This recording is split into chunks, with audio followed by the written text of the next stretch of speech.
On the shoreline, voters are going to the polls in Bridgeport, where incumbent Mayor Joe Ganim is hoping to win re-election. There's been so much drama in that race already. The state Supreme Court is now considering a legal challenge to throw out the results of the Democratic primary. Our chief Capitol reporter Susan RAFF is live at a polling place in the Park City tonight. Susan, this has been quite dramatic.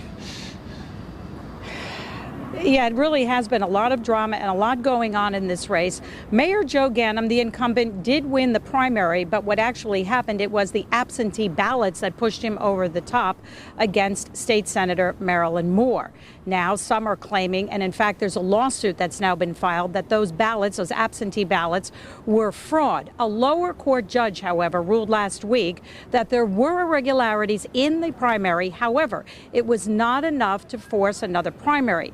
That matter is now under appeal in the state Supreme Court. So in the meantime, today's election goes as planned, and there are a number of candidates. You have Ganim. You also have the Republican here, John Rodriguez, and several write-in candidates. Marilyn Moore is now a write-in candidate. She did not get enough signatures to put herself on the ballot as a petitioning candidate.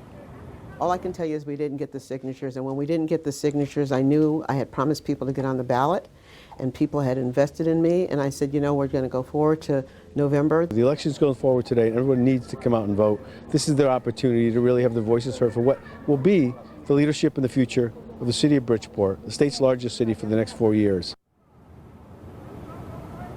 As for voter turnout, we are told it's pretty decent considering this is a municipal election. There were some ballot problems, voting problems at Sacred Heart earlier today. We are told some students tried to vote. They had out-of-state driver's licenses. They had registered to vote, but they did not have local addresses. But you can use a student ID. We are told from the Secretary of the State's office that they did send someone down to make sure that things go smoothly. So some issues there. We're not told of any other issues here in the city of Bridgeport. And coming up on Eyewitness News at 6, obviously because of the primary and because of those absentee ballots, both candidates feel that the state legislature needs to make some changes, and we'll tell you what they would like to see happen. We are live in Bridgeport. Susan RAFF, Channel 3 Eyewitness News.